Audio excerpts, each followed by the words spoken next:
Time now for the Daily Answer, sponsored by Salem Surround on The Answer Now TV. I know Duluth is in the 8th Congressional District of Minnesota, not the 6th, represented by our next guest, the Majority Whip in the House of Representatives, Congressman Tom Emmer, joins us. Congressman, it's a real thrill to be with you today. Hi. Hey, I love the picture of beautiful Duluth, Minnesota. It looks like it's actually getting ready for some snow and ice, Chris. Looks like it's getting ready for that.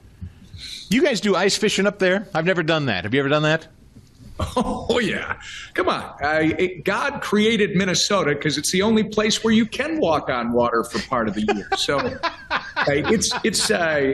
and remember, ice doesn't exist in the other place, Chris. So we know that it comes directly from the good Lord above. Oh, amen. I love that. There's a Minnesotan for you.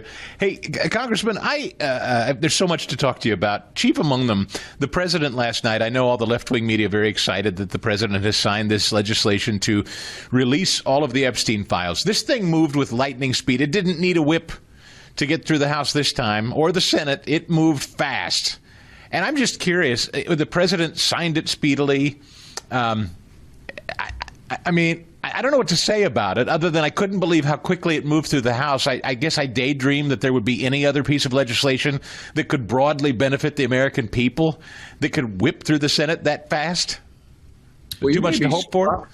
Yeah, you may be surprised by my response. First off, I was not impressed by the resolution. It was another game by people who are not interested in getting transparency and justice for the victims of these horrific Epstein crimes.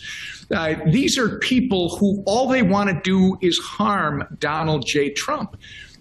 Republicans have been unified since the beginning on wanting to make sure that all of these records are disclosed without, by the way, harming innocent parties and or victims who have chosen to be anonymous, Chris. They don't want to be out there. So you ask, why then did we do this one? Well, I think we've reached a point where the press, as dishonest as the vast majority of our mainstream press is, they refuse to report on the fact that the House Oversight Committee, led by Jamie Comer, has already published 65,000 documents, Chris. In fact, documents well beyond this attempt to smear the president. That's why I think it moves so fast, because it's been sitting out there while the real investigation's been going on. Now these press folks are all grabbing onto it saying, oh, no, we're finally going to have transparency. No, you already had it. All this is a effort to get this off the table so people can actually look at the documents that have been disclosed. And again, Republicans want transparency and accountability for the people who committed these crimes, justice for the victims, Chris. The people that were pushing this other thing, all they were looking for was to try and make a point with President Trump, which is all they've ever done.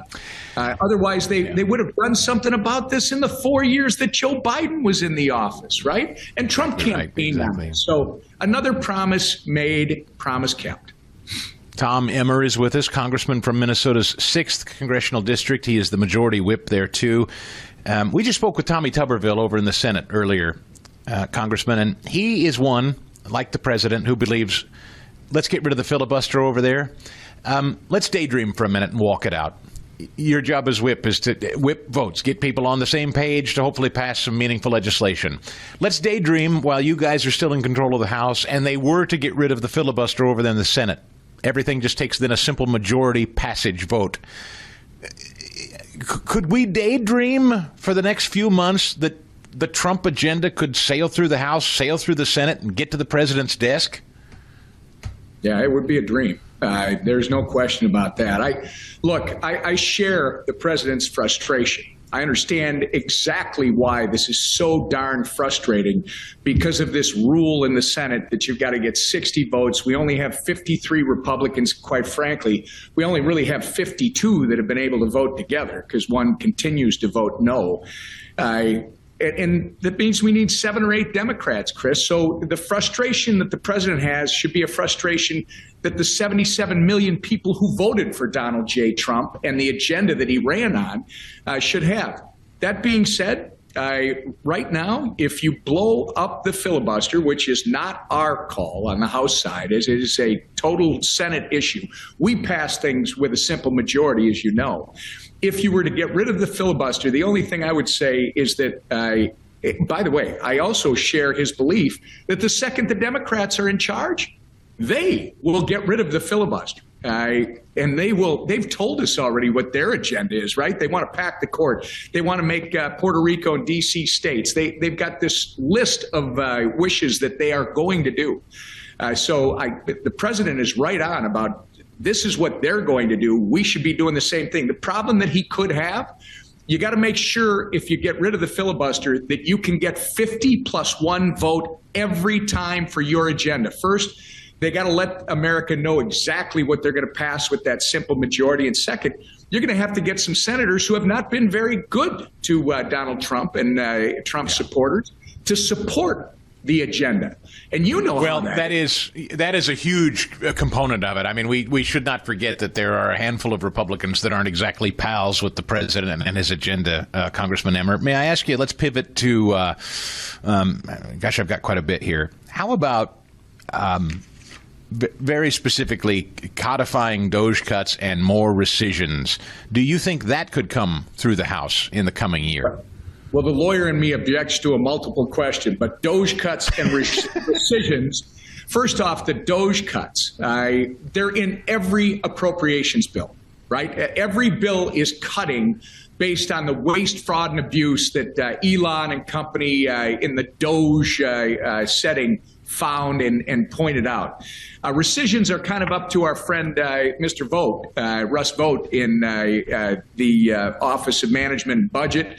I don't know that he sent us any more proposals for rescissions, but if he does, we'll do what we've done with the last couple, which is process them. And, hats off to President Trump and his administration, and I would argue the Republicans in the House and the Senate, for focusing on waste, fraud, and abuse, trying to make this government more efficient, more lean, more capable of serving the people that it's supposed to be working for. House Republicans are doing our part. It's in all the appropriations bills, Chris. Congressman Tom Emmer with us again, Minnesota's 6th Congressional District Representative. Judges. We've got a lot of federal judges that are trying to derail the Trump administration. One in particular, this Boasberg character, an Arctic Frost. We were, again, talking to Tommy Tuberville about that. Could we see an impeachment of any judge? That happens in the House. Do you think that's coming? Well, I got to tell you, Chris, I'm not going to dance around this at all. We've had a problem with activist federal district court judges for years, and the problem has only gotten worse and worse. And I would argue that whenever Democrats are in control, they got away from years ago nominating and then appointing to the federal district court bench jurists. It used to be, Chris, that it didn't matter what your political persuasion was. You would apply the law as it exists to the facts as they are presented. Not anymore. You got people like this Boasberg that, in my opinion, they're political clowns. They're literally putting their political beliefs on paper when they're issuing these rulings. That Arctic Frost thing, I mean, I think he did violate a law that exists. Senators, U.S. senators, are supposed to be advised if their records are being accessed. And this guy gave an order for a warrant that allowed the Justice Department to go forward without notifying anybody in violation of a law, a black and white law. So I'm all for it. As the whip, my job is to make sure this stuff gets done.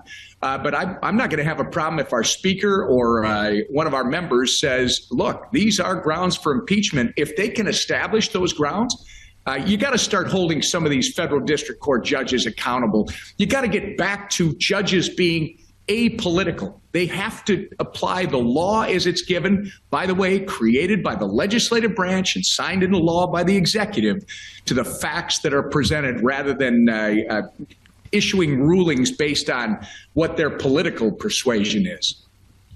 Congressman Tom Emmer, always grateful for your time. I hope this is the first of many conversations to come, sir. Thank you so much. Enjoyed it, Chris. For full shows, live and on demand, it's Salem News Channel. Stay informed anytime, anywhere with the Salem News Channel and 9:30 a.m. TheAnswer.com. This has been The Daily Answer, sponsored by Salem Surround on The Answer Now TV.